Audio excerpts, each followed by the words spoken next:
بسم اللہ الرحمن الرحیم۔ آج آپ کے سامنے جس عنوان پر گفتگو کرنی ہے وہ آپ کے سامنے اسکرین پر نظر آ رہا ہے۔ اس عنوان کو دیکھ کر مرزا جہلمی کے شاگردوں کو اگر تکلیف ہو تو ہم انہیں مرزا جہلمی کا ہی بتایا ہوا اصول یاد دلاتے ہیں کہ یہ علم کی دنیا ہے، جذبات کی دنیا نہیں، اس لیے جذباتی باتیں نہیں کرنی چاہیے، علمی بات کرنی چاہیے۔ یہ علم کی دنیا میرے بھائی، جذباتی باتیں نہ کریں، علمی بات کریں۔ میں کہ ٹائم قیامت تک جے اپنے استاد دی کوئی ایسی غلطی کڈو جیڑی قرآن و سنت دے اعتبار نال ہوے، جذبات تو چھڑ دو سائڈ تے، بھائی یہ جذبات دی دنیا نہیں ہے، ٹھیک ہے؟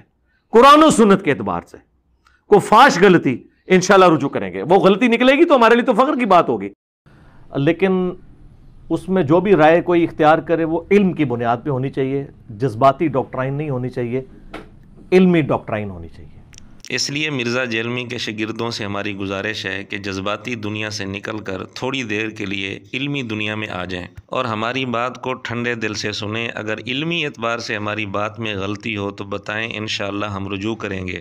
سنن ترمذی حدیث نمبر 3955 میں ہے، آقا علیہ الصلاۃ والسلام نے ارشاد فرمایا کہ جو لوگ اپنے ان آباء و اجداد پر فخر کرتے ہیں جو مر گئے اور جہنم کا کوئلہ بن گئے تو وہ لوگ باز آ جائیں، ورنہ اللہ کے نزدیک وہ اس گبریلے کیڑے سے بھی زیادہ ذلیل ہو جائیں گے جو اپنی ناک سے نجاست دھکیلتا رہتا ہے۔ یہ حدیث سنن ابی داود حدیث نمبر 5116 میں بھی موجود ہے، اور بھی کئی کتابوں کے اندر یہ حدیث موجود ہے۔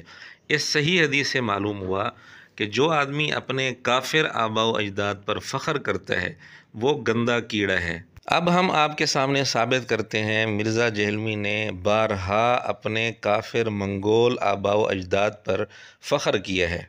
مجھے کوئی بندہ چھیڑتا ہے نا، میں اس کو چھوڑتا نہیں ہوں، چاہے جو مرضی ہو جائے۔ ہم منگولوں کی اولاد ہیں، ان کو پتہ نہیں ہے منگولاں دے ہاتھ لگے نے تو آڈے سارے بابے منگولاں نے وڈے ہوئے نے، جتنے اولیاء اللہ نے، جدو وہ کافر سن۔ یا میرے نام کے اندر جو مرزا آیا ہے اس کو پکڑ کے وہ کرتے ہیں، وہ تو میں دستا ہے میں منگولاں دی اولاد ہاں۔ تو آڈے صوفی سارے منگولاں نے وڈے نے، ادو اللہ نے انہوں نے مسلط کیتا سی، ہن منگولاں نے اسلام قبول کر لیا تو ہن ویکھو تہاڈے نال کی کرتے ہیں۔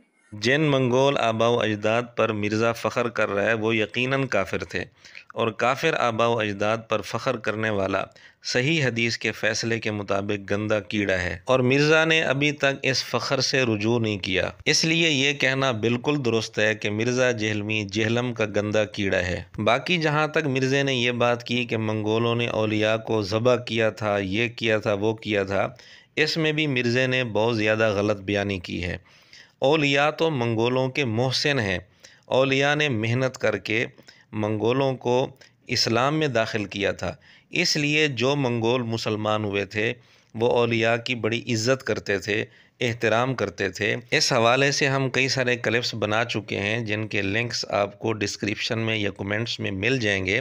ہم نے تاریخی حوالوں سے یہ بات ثابت کی ہے کہ منگول جو مسلمان ہوئے تھے اولیاء کو اپنا اتنا بڑا محسن سمجھتے تھے کہ بعض اوقات ایسا بھی ہوتا تھا انہیں اولیاء کے حجرے کے باہر ساری رات کھڑا ہونا پڑتا تھا، تو وہ خوشی سے کھڑے ہوتے تھے، انتظار کرتے تھے، کیونکہ انہیں پتہ تھا کہ ہمیں اسلام کی دولت ان کی برکت سے ملی ہے۔ ایک یہ بدبخت مرزا جہلمی آیا ہے جو بجائے اس کے کہ اولیاء کو اپنے خاندان کا محسن مانے، الٹا ان محسنین پر جھوٹ اور الزام تراشی کرتا رہتا ہے، اور جو اپنے محسن کو ہی کاٹنا شروع کر دے وہ کون ہوتے ہیں یہ فیصلہ آپ خود کر لیں۔